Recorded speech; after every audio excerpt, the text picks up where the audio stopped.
안녕하세요. 열마담 북살롱 시작하겠습니다. 오늘은 제가 열마담 얘기를 좀 하고 시작하려고 해요. 무슨 얘기냐면요. 오늘 모신 분들은 매크로의 대가들이신데요. 저는 사실 건축공학을 전공해서 공대생이에요. 산업계 출신으로서 애널리스트로 시작을 했어요. 그래서 저는 매크로를 정말 하나도 모르는 상태에서 이 시장에 뛰어들었는데요. 기업이 좋아지는 게 너무 눈에 보이니까 추천을 하고 그러면서 주식시장에서 근무를 계속하면서 살아남을 수 있었습니다. 근데 제가 이걸 몇 년을 했더니요. 저희 센터장님께서 저한테 그러시는 거예요. 아, 진짜 이 무식해가지고 말이야. 경제도 모르고 세상이 돌아가는 것도 몰라서 제가 너무 속이 상하고 자존심이 상하는 거예요. 그래서 제가 이때부터 매크로 공부를 해야겠다고 야간에 대학원을 다니게 됩니다. 그러다가 제가 만나뵌 분이 한 분, 이 책의 저자분으로 계시는 분을 오늘 모시게 된 거고요. 그래서 오늘 저는 여러분들께 소개해드릴 책은요. 투자의 신세계라는 책이에요. 오늘 저는 두 분을 모시고 이 책에 김영희 박사님, 김한진 박사님, 그리고 홍춘욱 박사님, 염승환 이사님 이 네 분 중에 앞에 계시는 두 분을 먼저 모셨습니다. 그래서 함께 여러분과 이 투자의 신세계로 들어가 보려고 합니다. 말이 좀 길었죠? 네. 김영희 박사님, 김한진 박사님, 안녕하세요. 네, 안녕하십니까? 네, 반갑습니다. 네, 오래 기다리셨는데요. 반갑습니다. 네.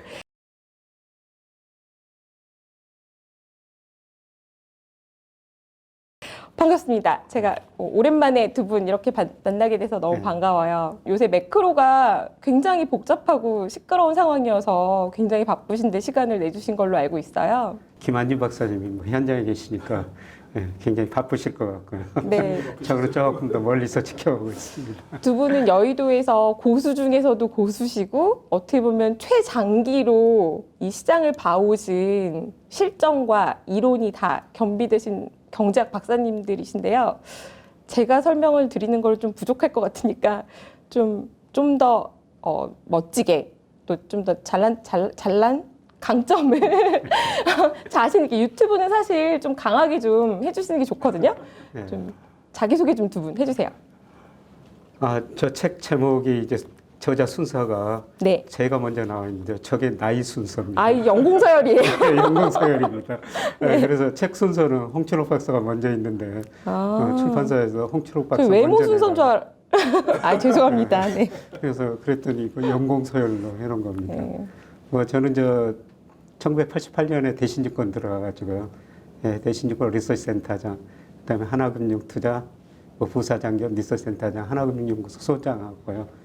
그다음에 뭐 자문사 쪽 하다가 주로 이코노미스트로 일했어요. 네. 그리고 지금 서강대로 2015년부터 와가지고 현장에서 경험한 현장 뭐 실무 경험과 학생들한테 이론을 좀 접목시켜주고 있습니다. 우리 김열매도 저희 학생이었었습니다. 네, 맞아요. 제가 저희 회사 센터장님께서 매크로를 모르는 무식한 애널리스트 이래서 제가 달려가서 배운 게 바로 김영희 교수님이십니다. 그런데 아까 중요한 말씀을 해주셨는데 저희가 이렇게 강의를 하다가 매크로를 강의하다 보면 결론은 뭔지 아세요? 그럼 무슨 종목 사요? 아, 이게 결론입니다. 그래서 결국 그 미시하고 것이하고 아주 조화를 이루어야 된다는 겁니다. 네, 저희가 함께 그래서 계속 대화를 하고 답을 찾아가려고 노력을 하고 있죠. 네, 박사님도 소개를 좀 해주세요. 네, 저는 지금 KTB 투자증권의 리서치에서 일하고 있고요. 86년인가요? 1986년에 신영증권 리서치로 처음 입사해서 10년 이상 애널리스트로 일하다가 삼성자산운용 리서치 본부장 겸 수석 이코노미스트를 했고요. 그리고 피데스 자산운용 그리고 한국증권 리서치센터장 이것저것 뭐 했습니다. 좋게 보면 뭐 셀사이드와 증권사와 운용사 쪽에 이제 몸담고 있었고요. 그래서 좀 고민은 아마 제가 가장 많이 한 사람 중에 한 사람이지 않을까. 주식시장에 대해서, 종목 선정에 대해서, 마켓에 대해서. 하지만 뭐 고민한 결과치고는 시원치가 않습니다. 네. 정말 저는 주식시장을 알다가도 모르는 게 주식시장이다. 지금도 이제 그런 생각이고요. 이 책을 쓰면서도 정말 주식은 뭐 함부로 예측할 게 아니다. 그런 생각을 다시 한번 하게 됐습니다. 김현진 박사님은 제가 애널리스트 시작한 초반에 한 1, 2년 차쯤인가 뵀던 것 같아요. 처음 뵀을 네, 때가 그렇죠. 네, 운용사에 계실 때 예. 그 바로 제가 무식해서 용감할 때 이 주식을 반드시 사셔야 합니다라고 세미나를 갔던 기억이 나는 것 같아요. 그때 굉장히 잘 나가는 애널리스트셨고요. 아, 뭐 네. 여기저기서 점점점 과거형?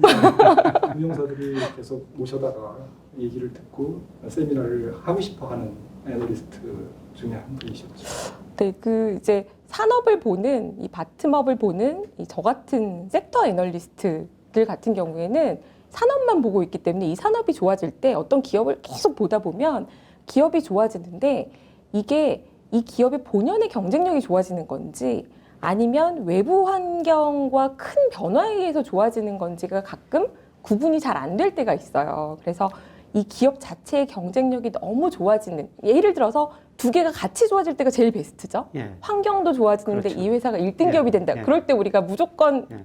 풀베팅해라 이러죠. 예. 평생 인생의 주식이 될 수 있다. 예.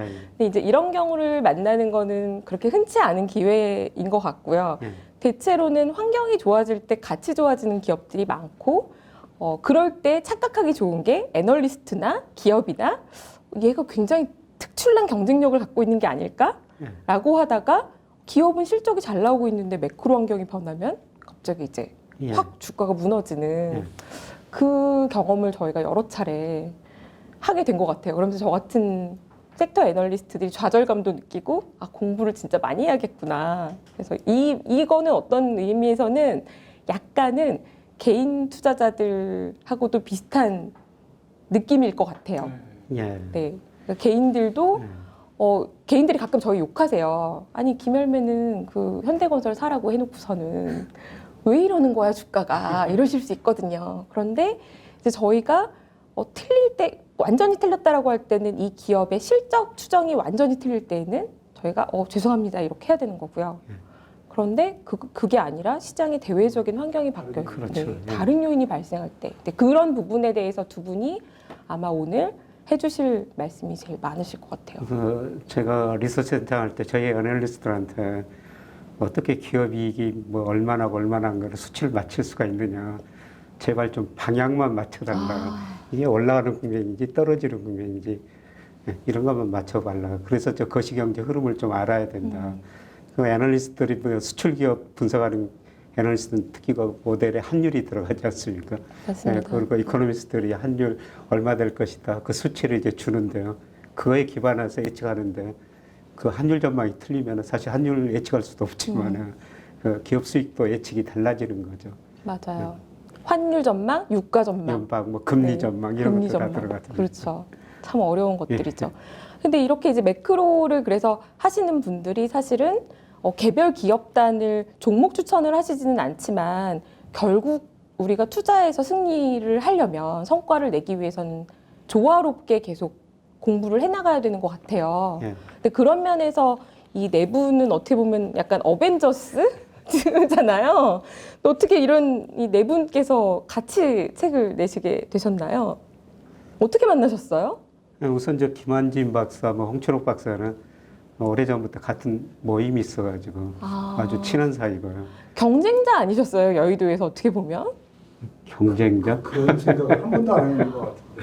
다른 증권사에서 어떻게 보면 같은 업무를 하신 거는 아니셨나요? 이코노미스트로 일하시면은 일을 했지만 뭐 어쨌든 뭐 배울 게 너무 많은 분들이니까 뭐늘 배우고 또 진짜로요. 네. 또 세미나도 배우고 또 듣고 가서 또 세미나 하고 뭐 이렇게 앞서 뭐 이렇게 서로가 상당히 뭐 네, 저는 굉장히 좋았습니다. 김혜익 박사님한테 솔직히 좀 많은 인사이트를 얻었고요. 출판사에서 뭐 이런 분 모시고 한번 책 한번 써보자. 그래서 세 분이 원래 그럼 친하셨던 거예요? 저 전혀 몰랐네요. 예, 예. 그 모임이 있어가지고요. 네. 자주 만났었습니다. 아, 저기 염성환 이사는 네. 뭐 저희 모임에는 없었는데 네. 요새 좀 젊으신 네. 뭐랄까 새로운 신세대 주류시잖아요. 신세계를 이야기할 수 있는 사람이니까. 네. 아, 그런 분이죠. 네. 네. 네 분이서 이렇게 쓰셨는데 어벤져스급이시잖아요. 네 분이서 투자의 신세계라는 이런 책을 쓰시게 된 동기는 같이 한번 써보자 이렇게 하시게 된 동기는 어떻게 쓰시게 되신 건가요? 우선 출판사 제안이 있었고, 아, 네, 사실 저희가 출판사 뭐 책임자를 제가 잘 전에부터 알았었거든요. 네. 네, 그래서 그 출판사에서 이런 거 한번 모시고 책 한번 써보는 게 어떻느냐. 네, 그래서 저도 평소에 뭐 저보다 나이는 어리지만 우리 김한진 박사님이나 홍춘욱 박사 굉장히 좋아하고 또 존경하고 배울 게 많은 분들이거든요. 네. 네, 그래서 한번 해보자 그래서 뭐 아주 좋다. 네, 네. 그런 식으로 책을 쓰기 시작했죠. 아, 이런 어벤져스 한 분, 두 분께서 모이시기도 힘드신데 네 분께서 또 이렇게 모이셔가지고 상당히 주목을 받으시지 않을까. 제가 뭐 판매 부수는 알 수 없지만 인기는 꽤 끄실 거라고 생각이 돼요. 그래서 오늘은 두 분께서 오셨으니까요. 책을 보면 제1장은 주식시장의 역사라고 해서 일단 홍춘욱 박사님께서 맞습니다. 예, 써주셨고요. 2장은 글로벌 경제와 부의 대전환. 네, 이 부분을 김영익 예, 박사님께서 제가 써주셨고, 제3장을 투자의 원칙. 네, 김한진 박사님께서 써주셨고요. 4장이 염승환 이사님께서 포스트 코로나 19 다가올 미래에 투자하라. 이렇게 이제 구성이 돼 있어요. 그래서 오늘은 2장과 3장 두 분께서 써주신 부분 위주로 제가 좀 대화를 같이 해볼까 해요. 근데 그 2장에 보면 2장부터 얘기를 좀 해보면요. 글로벌 경제와 부의 대전환. 네.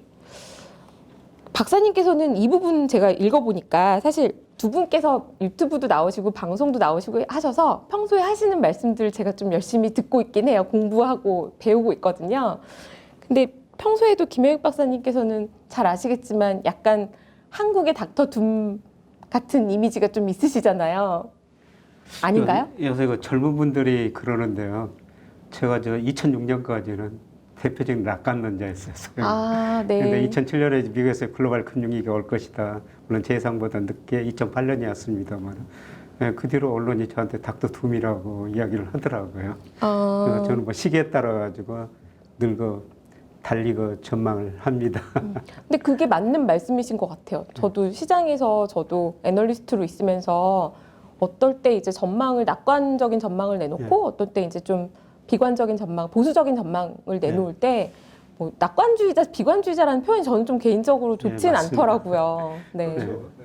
네. 사실 역사에 딱 한 가지 사실은 늘 모든 것이 변한다는 거거든요. 맞아요. 그 변화를 좀 미리서 좀 포착하고 거기에 대응하면 좋기는 좋죠. 그리고 그래서 어떤 때는 뭐 저도 좋게 이야기하고 뭐 제가 보는 지표들이 나쁘면 나쁘다고 이야기하는 겁니다. 그렇죠. 그리고 또 나쁜 게 현실화 됐을 때는 또 그 수준에서는 또 긍정적으로 바라볼 수 있는 예. 요인이 또 있을 수 있으니까요. 근데 어쨌거나 기본적으로는 박사님께서는 이 책에서도 그렇고 평소에 하시는 말씀도 주로 이제 부채와 예. 자산 가격 거품을 좀 걱정을 하시는 것 같아요. 예, 제가 이 책에서 핵심적으로 강조하자는 것은 네. 저는 큰 세계 성장축, 소비축이 그동안 미국에 있었는데 네. 뭐 장기적으로 보면 그 소비축, 성장축이 아시아 쪽으로 이전되는 과정이거든요. 네, 그래서 아시아에서 특히 중국 같은 이런 성장하는 나라 이런 데서 우리 국부를 금융으로 국부를 늘려야 된다 이런 주장을 하는 거고요. 네. 근데 역사라는 거 보면은 중간중간 위기가 있었거든요. 네, 그런데 저는 뭐 최근에 제가 뭐 이 길을 예상했고 조금 그게 맞았었어요. 그래서 닥터둠이랑 맞아요. 별명이 붙었었는데 뭐 전 세계가 지금 각 경제 주체 부채가 너무 많거든요. 그래서 2008년 작년 경제 위기를 겪으면서 각국 정부가 돈 많이 쓰고 중앙은행이 돈 풀고 그러다 보니까 뭐 가계 기업 전부 다 같이 부실해졌어요. 그래서 과거 역사를 보면은 과거 부채 문제는 어떤 한 지역의 문제였습니다. 그래서 우리나라 97년 외환위기는 아시아 일부 국가들의 외환위기였었죠. 그 다음에 남미 국가의 뭐 정부 부채 문제, 그리스 부채 문제. 그런데 이번에는 총체적으로 세계 모든 나라의 부채가 광범위하게 좀 많아졌고요. 또 속도가 굉장히 빠르거든요. 예, 그리고 제가 보기에는 이 자산 가격에 거품이 발생한 겁니다. 지금 금리도 적정 수준에 비해서 너무 낮고요. 뭐 주가도 많이 올랐죠.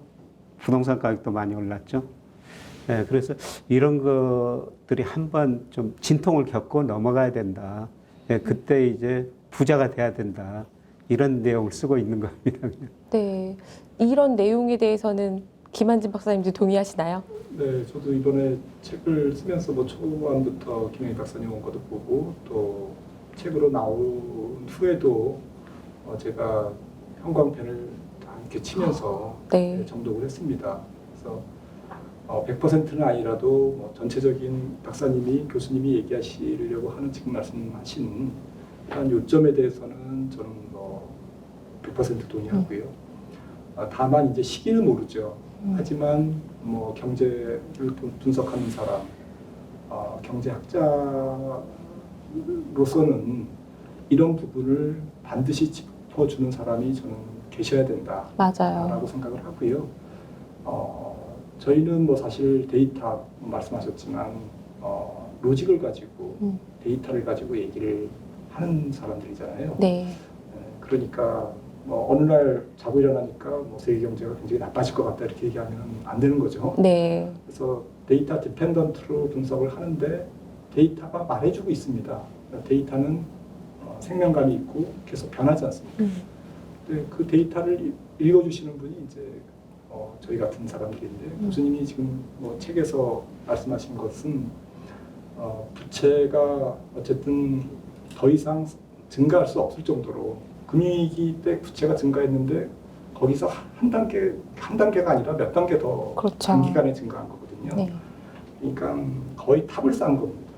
그런 상태에서 조금 앞으로 세계 경제가 어떻게 갈 건지, 그다음에 모두에 말씀하셨던 세계 경제의 소비축이 지금 어디에서 어디로 가고 있는지 이거 굉장히 중요한 거거든요. 물론 이제 내일 가는 건 아닙니다. 조금씩 가는 거죠. 조금씩 시간을 두면서 가는 건데, 그래서 이 책을 읽으시는 분들이 아니 뭐 중국으로 간다고 그랬는데 왜 안 가는 거야 다음 달에, 왜 9월 달에는 안 가는 거야, 뭐 이렇게 중국 소비재가 얘기하시면 지금 당장 주가가 빠졌는데 이렇게 생각할 수 소비재를 사는 있죠. 거구나 이렇게 네. 해석하시면 안 되는 거고요. 경제는 뭐 어느 날 가는 게 아니라 점이 선이 되고 선이 공간이 되는 거지 않습니까? 그 공간이 또 뒤집어지기도 하고 또 반대로 회전하기도 하고 이제 그런 역동적인 이런 변화를 말씀하시는 걸로 저는 이제 받아들였어요. 네. 그런 식으로 저는 독자분들도 조금 읽독하시면 다가오는 미래에 대해서 현명하게 슬기롭게 대응하는데 분명히 좀 자양분이 될 거라고 생각을 합니다. 뭐 책 쓴 거에 조금 더 일화를 좀 소개하자면은 네. 예, 각각 이제 원고를 뭐 몇 페이지씩 쓰자 네. 뭐 그런 식으로 약속했거든요. 근데 이 김한진 박사님이 공부를 굉장히 많이 하셔가지고 원고 분량을 조금 많이 쓰셨어요. 아. 근데 출판사에서 그 원고를 좀 줄이라는 겁니다. 근데 제가 보기에는 정말 줄여서는 안 되는 원고들이었었어요. 그래서 그거를 전부 넣자 그렇게 주장했는데 이분이 또 워낙 겸손하시거든요. 조금 줄이겠습니다 해가지고 거기에 조금 저 좋은 내용들이 덜 들어갔어요. 별도로 그런 또 것들을 내셔야겠네요. 우리 네. 김열매 팀장이 좀 끄집어내셔야 됩니다. 아, 그러네요. 오늘 좀 말씀을 더 많이 해주세요, 그러면. 네. 아니, 근데 전체적으로 교수님, 그 박사님 두 분 오늘 똑같이 제가 박사님이라고 말씀드릴게요. 근데 김혜익 박사님 말씀하시는 큰 요지는 미국 중심의 이제 성장에서 중국의 소비 중심으로 옮겨가는 GDP의 예. 비중이 예. 중국이 커져가는 숫자를 제시를 하시면서 앞으로 더 중국이 예. 커질 것이다. 예. 비중이 높아진다. 예. 라는 거를 강조하시고, 그리고 미국 중심의 성장이 일어나는 동안에 전 세계가 지금 부채로 예. 이 성장을 계속 이어오는, 예. 그리고 그 부채가 성장의 속도보다 부채 증가의 속도가 얼마나 빨랐는지 예. 요거를 보여주셨죠. 양이나 속도나 예. 얼마나 예. 빠른지를. 그래서 이대로 갈 수는 없다. 예. 이렇게 말씀해 주신 것 같아요. 그런데 이제 저는 이 두 가지가 다 맞는 말씀이신데 예. 우리가 이제 항상 투자자들은 이런 게 네. 문제잖아요. 그래서 대체 언제, 뭐 내일, 뭐 모레 이런 의미가 아니라 예를 들면 이런 거죠. 장기적 관점에서 그럼 정말로 중국이 미국과 중국이 요새 패권 전쟁 또 다들 관심이 많잖아요. 네. 서로 갈등도 있고. 그러면 진짜로 중국이 미국을 압도할 만한 정도의 국가로 점점 여기서 더 커지는 것인가? 이 패권 전쟁은 앞으로 어떻게 가는 것인가? 어떻게 생각하시나요? 그래서 뭐 세계 이제 GDP에서 미국 비중이 2000년에 한 32% 갔는데 작년에 25%로 줄어들었거든요. 네. 예, 그만큼 이제 중국 비중은 늘어난 거죠. IMF나 제가 뭐 전망해 보면은 아마 2029년 30년 무렵에는 중국 GDP가 미국 GDP를 넘어서거든요. 이게 이제 패권 전쟁의 본질이죠. 근데 저는 중국이 세계 패권 국가 되리라고 전혀 생각은 안 해요. 경제 비중은 올라가지만 네. 역사를 보면 패권 국가가 되기 위해서는 내세우는 근본주의가 있었거든요. 예를 들어서 영국은 시장주의, 자유시장, 그다음에 미국은 인권, 법치를 강조하는 민주주의였었죠. 중국은 사실 그런 게 없어요. 네. 네, 그래서 중국이 세계 뭐 사회 정치적으로 패권 국가가 될 수 없다고 생각하는데 근데 경제적 측면에서는 그렇게 비중이 올라갈 것이다. 네, 그렇게 보고 있고요. 그다음에 저는 국가 신용평가, 국제 신용평가들이 왜 미국 신용등급을 안 낮추는지 참 궁금해요. 아, 네, 미국의 대불균형이 너무 심화됐거든요. 네. 미국 정부 부실해졌죠. 근데 미국 사람들이 소비를 너무 많이 하고 있어요. 예를 들어서요. 올 상반기만 하더라도 미국 정부가 가게한테 돈을 많이 줬죠. 소득이 늘어났어요. 소비는 됐거든요. 네, 그런데 미국 생산은 작년 코로나 직전보다 훨씬 10% 정도 낮습니다. 네. 그리고 자기들이 생산하죠. 자기들이 소비하자고 바이 아메리칸 내세우고 있는데 생산은 지금 굉장히 부진하거든요. 그럼 그걸 뭐로 때우냐? 수입으로 때우고 있습니다. 네, 그래서 올 상반기 미국의 무역수지 적자 보면 4,286억 달러. 보통 지난 3년 평균이 2,700에서 3,000억 달러밖에 안 됐었거든요. 네. 43%나 무역 적자가 많이 늘어난 거예요. 그러다 보니까 미국 부채가 계속 쌓이는 거죠. 그래서 아직 2분기 통계는 안 났습니다만 미국 대순부채가 14조 3천억 달러 1분기 기준으로요. GDP 63%예요. 저는 2011년 8월이었었는데요. 네. 네, 그때 S&P가 미국 국가신용급을 한 단계 떨어뜨렸거든요. 네. 네. 네, 그때 한 달 사이에 우리 주가가 20% 폭락한 적도 있어요. 네, 그런데 저는 이게 미국 국가 이런 대부채 이런 걸 보면서 또 무디스 같은 데서 미국 국가 신용 등급을 한번 떨어뜨릴 수가 있을 것 같다. 이런 생각이 잠깐 들거든요.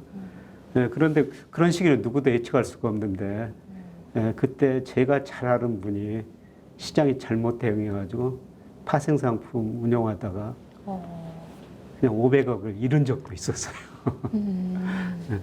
그래서 제가 생각하면 미국 대불균형이 너무 커지고 있다. 네. 그래서 저는 미국을 상당히 좀 조심스러운 눈으로 쳐다보고 있습니다, 지금.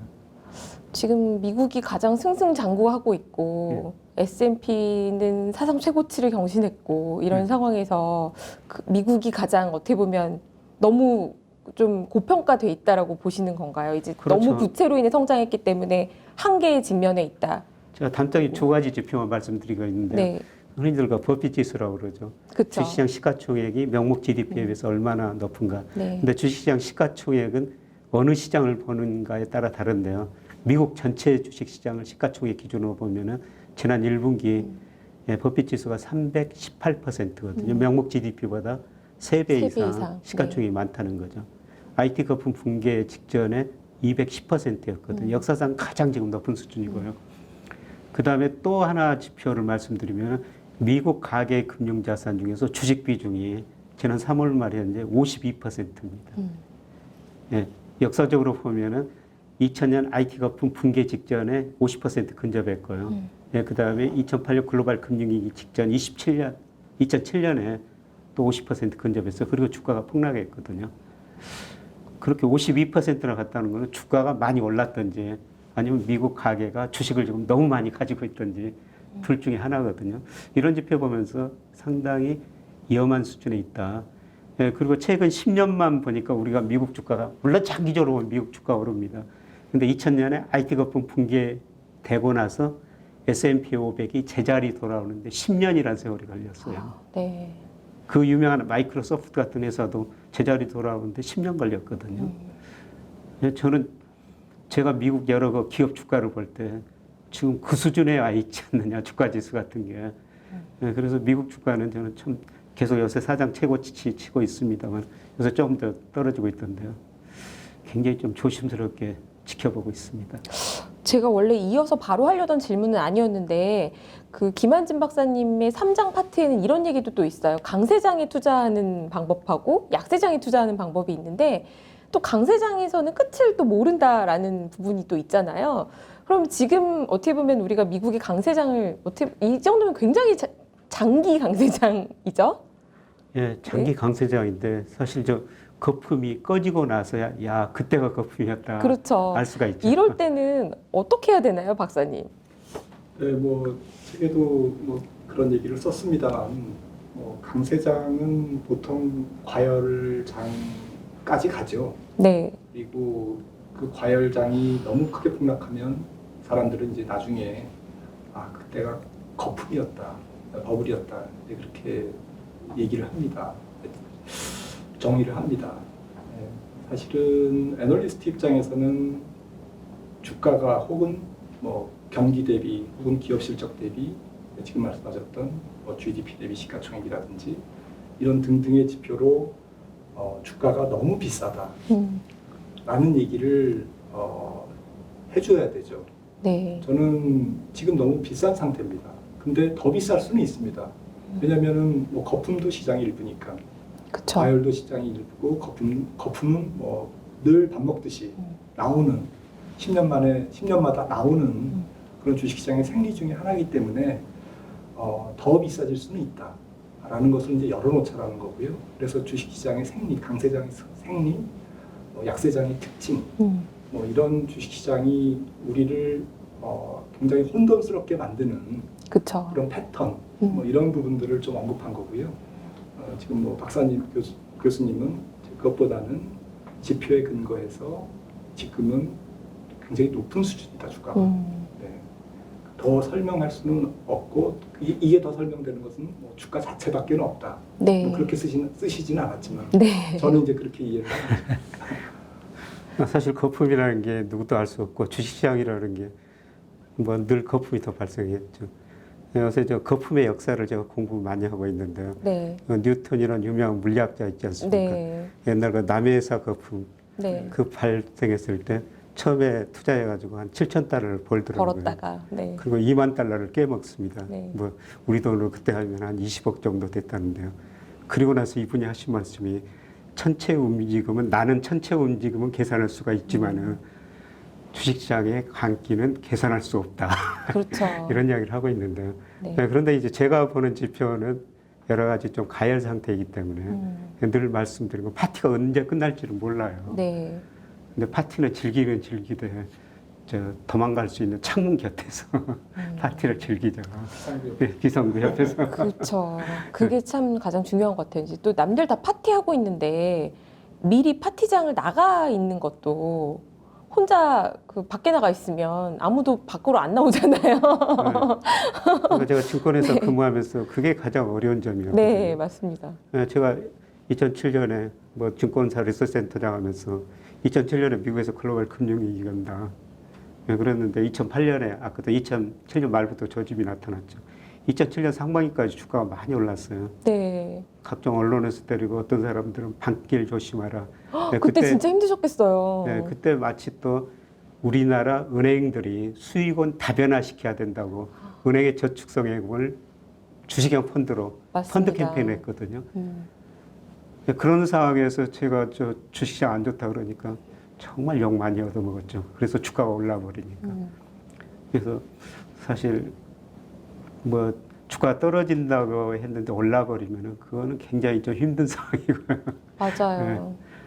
네, 그런 경험이 있어가지고 사실 쉽게 좀 부정적인 이야기를 하기는 뭐 쉬운 건 아닙니다. 오를 때 덜 오르는 거는 괜찮지만 다 오르고 있는데 혼자 역으로 베팅을 했다가는 내려갈 거라고 혼자 생각했다가는 이거는 이제 못 사게 한 사람도 괴롭고 갖고 있다가 판 사람은 진짜 그야말로 굉장히 화가 날 수밖에 없는 상황이 되고 여러모로 어려운 의견이기는 한 것 같아요.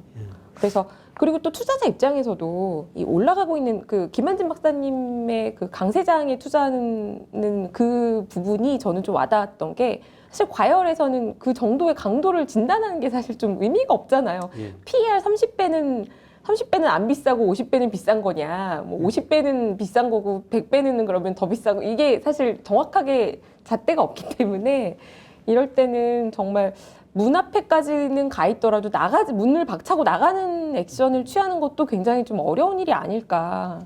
그래서 김한진 박사님이 여기 책에 썼습니다만은 네. 뭐 강세장은 그런 거죠. 자기가 주식을 비싸게 샀는데 그래도 싸게 보일 때가 강세장이다. 네. 근데 그 부분이 좀 와닿았어요. 저는 박사님께서 애널리스트들이 그 강세장이 지속이 되다가 한 20-30% 정도가 막 주도주가 예를 들어 하락을 해요. 그런데 우리가 명확한 이유를 몰라요. 그럴 때 그냥 저희가 딱히 명확한 이유를 모를 때 일시적인 조정일 수 있다. 뭐 이런 식의 이제 얘기를 저평가다. 이런 얘기를 한단 말이죠. 왜냐면 그거는 저희가 거짓말하는 건 아니에요. 그런 섹터 애널리스트가 할 수 있는 얘기는 특별한 일 없다라는 얘기를 하게 되는 거거든요. 근데 그럴 때가 이제 강세장이 종료될 수 있는 시그널일 수 있으니 네, 주가 자체 정보력이 저는 있다고 보고요. 주가가 뭐 1대1로 치는 고스톱이 아니지 않습니까? 그쵸. 다수 대 다수가 사고 파는 것도 외국인의 거대한 자금들이 같이 어우러져서 개인, 기관, 외국인 이렇게 3자가 굉장히 그 복잡하게 수급이 얽혀 있는 건데 결국에는 시장 자체의 정보력 내지는 개인은 뭐 잘못 판단할 수 있지만 그 사람들이 모여서 어떤 결정된 집단 지성, 집단적인 어떠한 흐름, 마치 새들이 어떤 집단 때를 이뤄서 가고 뭐 물고기가 이렇게 생존 본능으로 때를 이어서 생명을 보존하듯이 자연의 섭리지 않습니까?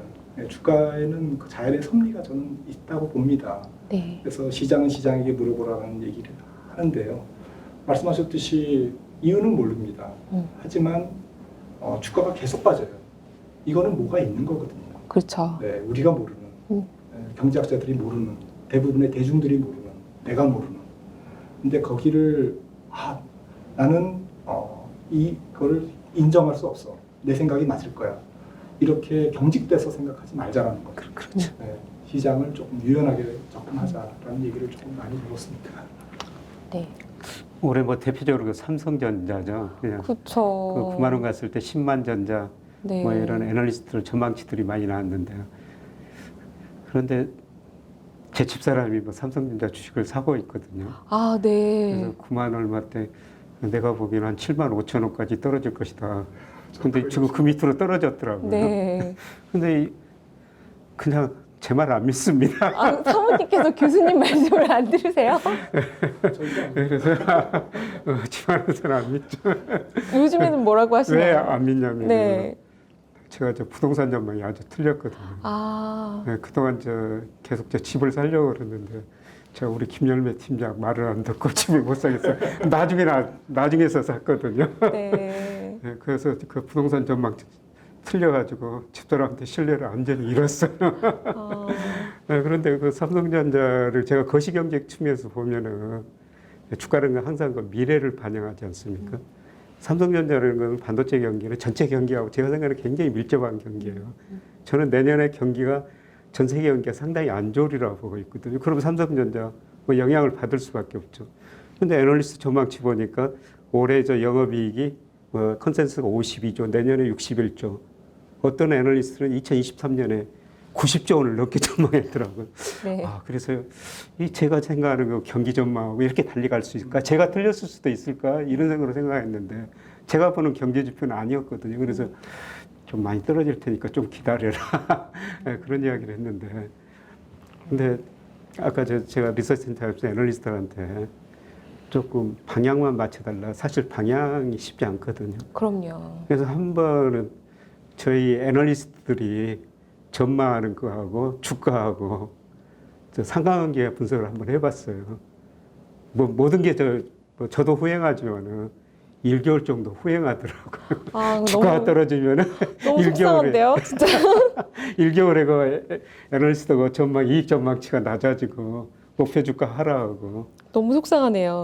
네. 그래서 제가 무식해서 용감하고 그래서 많이 혼났던 것 같아요. 근데 사실 이제 버블 가능성도 말씀하셨고, 그런데 이게 버블이 터지려면 어떤 트리거가 필요한데, 이 책에서는 인플레이션과 금리 인상, 금리 상승 가능성을 말씀해 주신 것 같아요. 맞나요? 예. 저는 뭐 인플레이션이라는 것은 전 세계적인 문제가 아니고요. 네. 저는 미국의 문제라고 생각했거든요. 사실 우리나라는 그동안 디플레에 가까웠죠. 올해 좀 그쵸. 물가가 오르긴 오르는데. 예, 미국 측면에서 보면은 뭐 수요 측면, 공급 측면, 예, 그 다음에 저는 장기적으로 달러 가치가 떨어지거라고 생각하고 있거든요. 미국에서 뭐 아주 높은 인플레이션이 아니라 한 뭐 4 내지 5%그 정도 인플레이션이고. 근데 요새 제가 금리를 보면서 왜 물가도 오르고 미국 경제가 올해 7% 성장하는데 금리가 떨어지는가. 그렇죠. 네, 그게 굉장히 궁금해가지고 요새 저 미국 금리에 대해서 많이 공부하고 있거든요. 그래서 뭐 어떤 사람들은 저금리 수수께끼다. 이 수수께끼를 경제학자한테 한번 풀어보자. 그래가지고 여러 가지 이유를 대는데요. 그런데 지난 그 7월 기준으로 보니까 미국의 실질금리가 여기서 실질금리라면 10년 국제 수익률하고 미국 소비자 물가 상승률 뺀 건데요. 마이너스 4.1%예요. 이게 1980년 이후에 처음 있는 일이거든요. 네. 근데 저는 실질금리 의미를 계속 공부하고 있는데 실질금리라는 것은 결국 실질 경제성장률을 나타내는 거거든요. 그래서 과거에 실질금리가 마이너스 되면은 시차를 두고 미국 경제성장률이 마이너스로 떨어졌든지 성장률이 많이 둔화됐어요. 이 금리가 저는 비정상적인보다 낮다고는 생각하는데 금리가 굉장히 똑똑하고 이 상황을 정확히 반영한다면 내년에 하반기에는 미국 경제가 마이너스 성장이다. 미국 경제가 침체에 빠질 것이다. 그렇게 지금 보고 있습니다. 근데 사실 코로나가 워낙에 작년에 심각한 충격을 예. 깊게 줬고 회복 속도는 또 빨랐잖아요. 예. 그러다 보니까 GDP 성장률 자체 숫자가 내려가는 것도 빨랐고 올라오는 것도 굉장히 탄력적으로 올라오게 된 것 예. 같아요. 예. 그래서 저는 지금의 지표들은 다 너무 혼란스러운 게 아닌가. 이게 물가 지표도 뭐 유가 빠지고 실제 소비자 물가, 생산자 물가 이게 전이되는 속도가 차이가 또 있다 보니까 과거의 산식으로 이걸 판단할 수 있을까 싶은 생각이 사실 좀 들어요. 과거와는 달리 생각하죠. 그래서 제가 저 김열매 팀장은 네. 뭐 좀 오래됐습니다. 점심을 한번 사줬거든요. 네. 근데 김 팀장이 뭐라 하는지 아세요? 저는 나이 든 사람, 자기보다 나이 든 사람 안 만난대요. 배울 게 없다는 겁니다. 그래서 야, 여기 저 나이 든 사람 불러줘서 고맙다. 이런 농담을 한 적이 있었습니다. 그 뒤로 저는 젊은 사람들하고 이야기하는 걸 굉장히 좋아합니다. 그래서 사실 뭐 최근의 경제 현상, 뭐 과거의 경제 이론은 설명할 수가 없거든요. 지금 금리도 그렇죠. 네. 경제 성장률. 작년에 미국 그 GDP가 실제 GDP가 잠재 GDP 2분기에 마이너스 10% 정도로 떨어졌어요. 네. 1930년대 대공황 이후 처음 있는 일이거든요. 맞아요. 네, 그런데 올해 연말이면 실제 GDP가 잠재 GDP 접근해 버리거든요. 이렇게 V자형 성장은 역사상 볼 수 없는 일입니다. 그럼 사실은 상식적으로 내년이 되면 성장률은 완전히 둔화될 수밖에 없는 거잖아요. 둔화될 수밖에 없죠. 네. 네. 기저효과가 없어지고. 근데 그때 돼서 그럼 이걸 경기 침체라고 또 얘기를 할 거냐? 멀쩡히 잘 똑같이 살고 있는데. 근데 저는 실질 금리로 보면은 네. 내년 하반기 미국 경제가 마이너스 성장이다.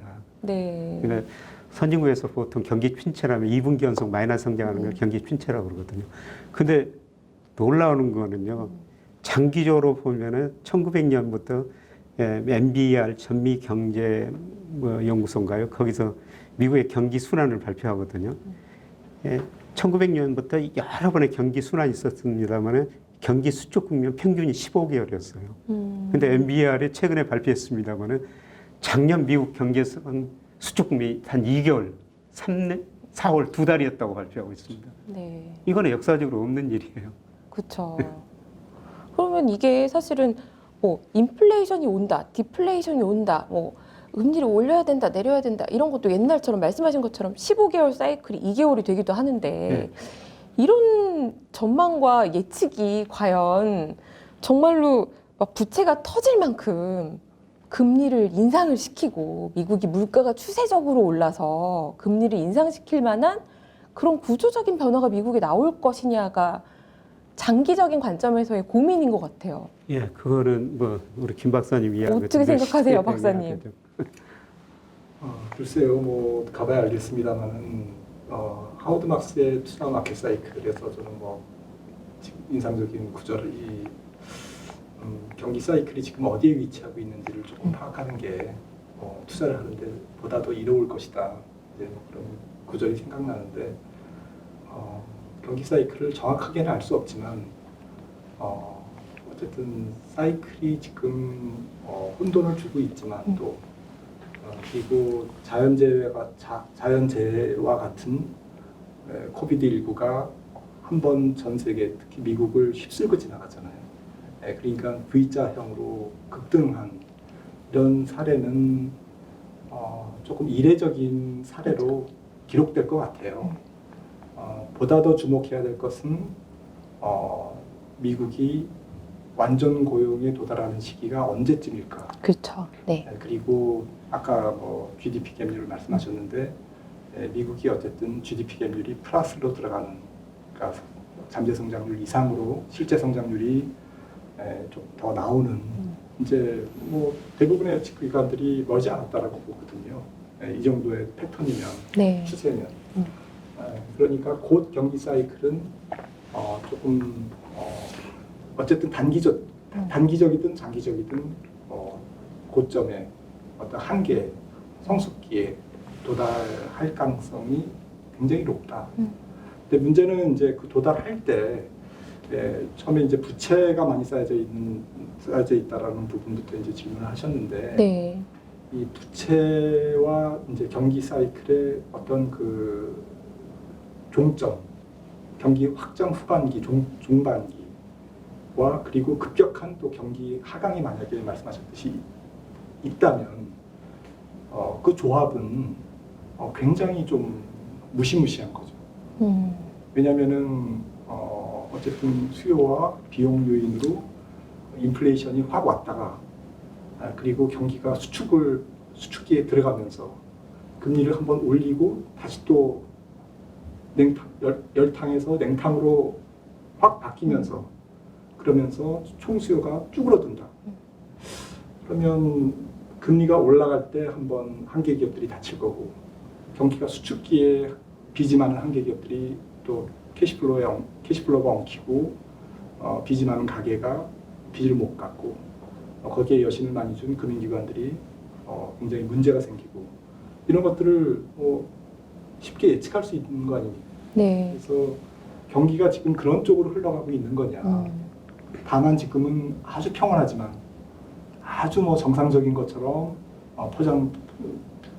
포장돼 있지만 실제로는 물밑에서 일어나는 것은 무시무시한 일이 일어나는 거냐.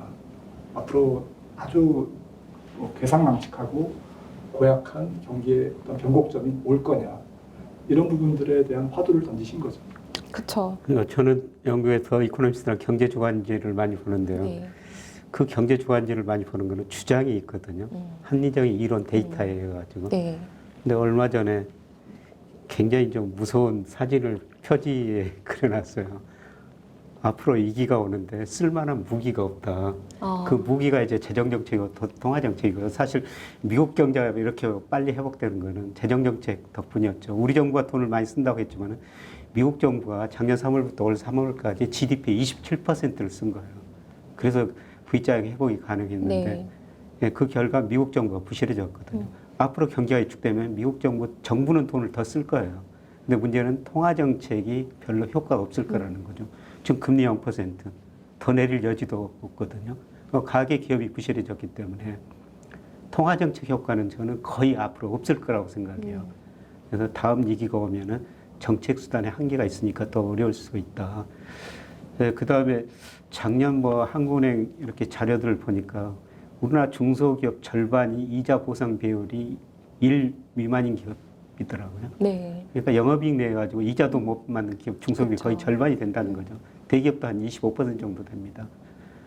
그런데 금리는 이 수준보다는 낮으니까 좀 오를 수가 있고 저는 금리는 많이 오르라고 생각하지 않습니다. 경기가 침체되면 영업이익률이 둔화될 수밖에 없다는 거죠. 네. 네, 그래서 기업들이 어떻게 견뎌낼 수 있을 것인가. 지금 정부 지원, 뭐 원리금 상환 이런 걸 연장해서 연계해줘서 견디고 있지만은 더 어려운 시기가 한번 올 수 있다 그런 생각이 듭니다. 근데 말씀하시는 거에 저 대부분 동의하는데 네. 문제는 해결책이 없어 보이기 때문에 네. 이 기간이 굉장히 길어지는 건 아닐까? 그래서 그러는 사이에 약간의 부실 징후만 보여도 어디 말씀하신 것처럼 한 개 기업이 넘어갈 것 같고 뭐 금리가 약간만 인상을 하려고 해도 어디서 또 죽는 소리가 나고 개인이 죽겠다, 기업이 죽겠다는 얘기만 나와도 또 거기에 채무를 유예시켜 주거나 돈을 풀어 주거나 하는 행위는 어쩔 수 없이 또 해줘야 하고 그런 식의 반복적인 것들을 우리가 계속 봐오고 있잖아요. 그러니까 이게 거의 만성화돼 있고 당연히 해줄 거야라는 시장의 믿음도 있고 그거 말고는 답이 없으니까 이제는 심지어 유예뿐만이 아니라 뭐 기본소득을 주장하시는 분들도 있고 기업은 거의 영업이익이 뭐 바닥에 붙어서 오래 가는 상태가 계속 되는 거죠. 이런 상태로 더 가는 게 아닌가라는 그 기간이 길어지면 길어질수록 부익부 빈익빈이 심해지는 게 아닌가. 그러면 이걸 보시는 많은 투자자분들도 사실 제가 열마담 북살롱은 경제 경영만 하고 싶진 않았어요. 왜냐면 인생이 뭐 어떻게 맨날 투자만 해요. 딴 얘기도 좀 하고 싶은데 딴 얘기 많이 하십시오. 딴 얘기 아무리 하려고 그래도 개인들이 자꾸 이걸 물어보세요. 왜냐면 이해는 되는 거예요. 절박하신 거죠. 그렇죠. 이게 주말에 웬만하면 저는 좀 소설 얘기도 하고 미술 얘기도 좀 하고 싶은데 네, 역사 얘기도 좀 하고 싶고 한데 결국은 다들 또 투자를 보시는 게 자꾸 이 사이클이 반복되니까 그런 거죠. 제가 이 홍춘옥 같이 책을 쓴 홍춘옥 박사를 좋아하는 거는 홍춘옥 박사가 대학에서 역사를 공부했기 때문에 네. 참 아이디어가 좋거든요. 그래서 저는 경제를 공부하려면 반드시 역사, 경제사를 공부해야 된다고 생각하고 있어요. 공부만 30년 하라고 하셔요.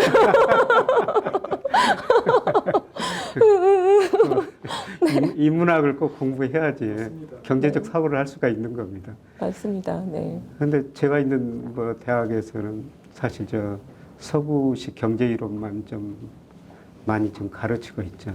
근데 저는 늘 그 경제사, 경제 학설사 그게 굉장히 어렵거든요. 네. 근데 저는 이제 말씀하시는 부분에 좀 동의하는 거는 굉장히 아슬아슬하게 우리가 계속 오고 있는 건 분명히 맞는 것 같고 그래서 한쪽에서는 그래요. 이제 부채를 계속 늘리는 사이클이니까 투자를 더 적극적으로 해야 한다.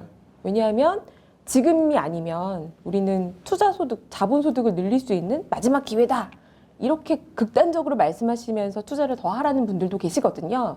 근데 저는 또 한쪽에서 또 김영익 박사님처럼 부채 위험을 경고해 주시는 분들도 분명히 의미가 있다고 보는 거고요. 또 특히나 우리가 역사를 또 말씀해 주셨는데 굉장히 중요한 거는 30년의 생존이 사실 굉장히 중요한 것 같아요. 그 부분에 대해서도 좀 해주실 말씀이 많으실 것 같아요. 왜냐하면 무수히 많은 분들이 30년 동안 투자 시장에서 왔다가 사라지신 분들을 많이 보셨을 거 아니세요? 네, 부채 이야기 조금 더 하면요. 네. 부채가 지속될 수 있으려면은 네. 그만큼 이자를 낼 낼 능력이 수 있거나 있어야죠. 성장이 그 부채 증가 이상이면은 뭐 괜찮아요. 이게 성장률 부채 이하나 이자 부담이 높아지면 부채는 견딜 수 있어요. 부채 가장 한 가지 특성은 뭐냐면 언젠가는 갚아야 된다는 게 부채지 않습니까? 물론 탕감도 있는데 그거는 극단적인 선택이고요. 근데 과연 부채가 지속하려면은 성장이 그만큼 돼야 된다는 겁니다. 그리고 뭐 주식시장을 제가 뭐 88년부터 지켜보는데요. 88년 제가 증권회사 들어갈 때 증권회사 다닌 사람들이 1등 신랑감이라고 그랬어요. 주가가 아나운서랑 결혼하는 1등 신랑감, 그쵸? 그래서 뭐 들어가자마자 뭐 특별 보너스 뭐 300%도 받고 그랬거든요. 참 좋은 증권회사, 좋은 회사 들어왔다 그러는데 89년 4월 7일 날로 기억되는데요. 주가가 1000칠 찍고 계속 떨어지기만 하더라고요. 근데 우리나라 주식시장을 보면은 86년, 88년 소위 3조왕이었죠. 그때 뭐 1000을 한번 돌파했었고요. 그 이후로 오랫동안 500에서 1000 사이 박스권 보이다가 IMF 경제위기하고 구조조정했다. 그리고 중국 특수 때문에 2000을 돌파한 거예요. 그리고 나서 또 2000 안팎에서 거의 10년 동안 조정을 보이다가 작년에 코스피가 31% 올라가면서 또 한 단계 도약한 거예요. 그쵸. 근데 여기서 계속 도약을 할 것인가? 저는 또 한 단계 더 가려면 정말 큰 힘이 필요하다고 보고 있거든요. 네, 그래서 그 힘이, 새로운 힘이 나타날 때까지는 주가가 상당 기간 조정을 거칠 수 있다. 뭐 제 경험으로 보면 과거 주가를 보면서 예, 저는 그렇게 지금 현 상황을 이해하고 있습니다. 박사님께서는요? 어떻게 보세요? 시장을요? 네, 아니 지금 이런 상황이에요. 사실 뭐 시장에 대한 뷰는 다른 방송에서도 많이 하시니까요. 네. 아까 이제 뭐 그 대안이 없지 않냐, 뭐 그러니까 돈을 더 풀고, 그쵸. 뭐또 저금리 정책도 하고, 또 뭐 새로운 혁신적인 뭐 금융 정책이 나올 수도 있고, 이제 뭐 안 터지게 계속 모두가. 네. 덮고 이제까지 뭐 그렇게 해왔으니까. 근데 저는 요즘에 이렇게 생각이 뭐 잘 모르겠지만 각국 정부와 그 중앙은행이 상당히 좀 교만해졌다. 이런 얘기를 사석에서 얘기했더니 그렇게 얘기하는 당신이 좀 교만한 것 같다. 감히 뭘 한다고 이제 아주 친한 사람이니까 이제 농담 삼아 이제 그렇게 얘기했는데 정말 그렇게 생각하고 있습니다. 저희는 이제 뭐 약간 올드보이라 그런지 약간 전통적인 경제학, 뭐 경제학까지 안 가도 세상 원리로 볼 때 결국 기업들의 혁신 성장 그리고 좀 경제 주체들의 근면성 이런 것들이 이제 경기를 끌고 가는 거잖아요. 그런데 지금 금융위기 이후의 상황은 정말 중앙은행이 신이 됐지 않습니까? 네. 그리고 정부는 정말 계속 퍼져도 마르지 않는 그쵸. 셈인데 돈 복사한다고 네. 하죠. 네. 그러면 사실 뭐 중앙은행이 계속 프린트해서 정부에서 뭐 계속 뭐 무슨 일을 하고 공무원 수를 지금보다 한 10배 늘리고 이러면 뭐 고용이 다 해결되잖아요. 근데 그렇게 안 돼 왔잖아요. 그렇죠. 지금 자본주의 역사가. 그거는 경제학 이전에 세상의 상식이다라는 거죠. 공짜 점심은 없다라는 거죠. 네. 그러니까 지금은 중앙은행과 각국 중앙은행과 정부가 상식을 지금 계속 벗어나고 있다. 그러니까 대중들은 국민들은 여기에 의존도가 굉장히 높아져 있고 자산시장은 거의 목매고 있잖아요. 그러니까 파월 의장이 어떤 얘기를 하는지가 뭐 개인 투자하시는 분들도 다 알잖아요. 저희보다 더 잘 알잖아요. 그게 과연 정상인가라는 거죠. 어느 기업이 이익이 얼마 났다라고 거기에 대해서 예민한 거는 정상입니다. 네. 그런데 중앙은행의 총재가 어떤 얘기를 하고 어떤 넥타이를 메고 왔는지 그게 어떤 거를 시사하는지 여기에 대해서 너무 민감해지는 저희는 지금의 현상은 제가 볼 때는 조금 조심해야 될 때가 되는 게 아닌가. 중앙은행 신이 아닙니다. 네. 근데 사실 그러면 이제 저희가 얘기를 되게 다양하게 많이 했어요. 근데 조금 마무리를 해야 돼서 제가 오히려 이제 최근 시장 상황에 대해서는 두 분 많은 말씀들을 다른 방송에서 해주시니까요. 전체적으로는 제가 큰 그림을 알겠어요. 뭐 이제 미국보다 중국이 아직은 GDP 상에서 성장 잠재력이 크고 달러의 패권이 좀 약해질 수 있고 그러면서 지금 돈은 너무 많이 프린팅을 해서 부채로 성장을 이끌어 왔으니 이제는 더 이상 부채로 계속해서 이 비투하고 투자로 늘어가는 이런 세상은 좀 경계하고 주의도 필요하다. 저는 이렇게 받아들이거든요. 근데 이제 여기서 저는 한 가지 의문을 좀 제가 또 개똥철학을 하나 말씀드리고 싶은데요. 이게 언제 끝날 것 같냐. 해결 방법이 없잖아요. 왜냐하면 이제는 더 이상 산업 자체의 구조가 바뀌었기 때문에 옛날처럼 기업이 공장을 더 짓거나 저축과 투자를 늘린다는 게 가게가 저축을 하고 기업이 투자를 늘리고 이러는 시대가 좀 많이 지난 것 같아요. 개인의 고용도 이제는 더 이상 정규직 기준으로 산출을 하면 고용 데이터는 영원히 답이 안 나올 것 같고 제가 이렇게 얼마단 북살롱을 하지만 저보다 훨씬 돈을 더 많이 벌고 계신 분들이 유튜브에서는 어쩌면 실업자로 기록돼 있는 분들도 꽤 있을 거예요. 그래서 앞으로는 제가 느끼기에는 뭐 1시간 돈 뭐 해서 벌었어요. 좋아요를 100만 개 받았어요. 라던가 각종 다양하게 일하는 사람들, 무형자산을 창출하는 사람들 이런 사람들까지도 고용에 어떻게 뭐 카운팅을 하는 그리고 GDP에서도 무형자산의 가치를 어떻게 산출하냐에 따라서는 버블이 아닌 게 만들어지는 새로운 국면으로 넘어가야만 끝나지 않을까 이런 생각을 제가 하는데 어떻게 생각하세요? 늘 이번에는 다르다 그러는데 아, 그래요? 역사를 보면요 이번에도 다르지 않았습니다. 교수님한테 혼나는 학생이에요. 그런데 뭐 그런 시대 흐름은 막을 수가 없죠. 네. 얼마 전에 좀 미국 교수가 쓴 페이퍼 보니까 이런 뭐 우습게 이야기가 나옵니다. 앞으로 제조업 공장에서는 사람 한 사람, 개 한 마리만 있으면 될 거라는 거죠. 네. 사람이 왜 필요하냐? 개 밥 주기 위해서 필요하다는 거고요. 개는 자기 밥 주는 주인이 졸다가 기계에 다치지 않을까. 그만큼 모든 일을 기계, 로봇, 그렇죠. 뭐 AI가 해준다는 것이죠. 사실 제조업에서는 우리나라나 미국이나 일자리가 고용이 계속 줄어들고 있거든요. 그런데 이런 많은 기술이 있음에도 불구하고 인류 역사 보면은 고용 절대 숫자는 늘어났어요. 그렇죠. 그게 이제 서비스업에서 일자리를 계속 창출해 주는 겁니다. 유튜버라는 직업이 생길 거라고는 제가 초등학교 때는 상상도 하지 못했거든요. 이런 게 없었으니까, 이런 세상이. 예. 그러면 바꿔 말하면 앞으로 20년 후에는 또 지금 모르는 직업이 생겼을 테니까. 그런데 네. 그거는 뭐 1차 산업에서 2차 산업, 2차 산업, 3차 산업혁명, 3차 산업에서 지금 그쵸. 4차 산업혁명 시대지 않습니까? 옛날에 마차가 없어지면서 택시 기사가 생긴. 마차 붙이는 네. 사람, 와두 이런 사람들이 다 실직이 됐잖아요. 그쵸. 그런데 이제 뭐 그분들이 다 드라이버가 되거나 자동차 공장이 수만 명의 고용을 일으키거나 그렇게 발전해 온 거죠. 변화 온 거죠. 지금 마찬가지다라는 거죠. 뭐 지금 말씀하셨듯이 서비스업, 그다음에 고용의 어떤 질의 변화, 어떤 혁신 성장 기업의 등장, 고용의 패턴의 변화 이런 것들은 사실 200년 전부터 계속 있어 왔던 거죠. 다만 형태가 다르고 그쵸. 새로운 산업이다라는 것뿐이지 이번에도 말씀하셨듯이 this time it's different냐 저는 not different라고 생각합니다. 네.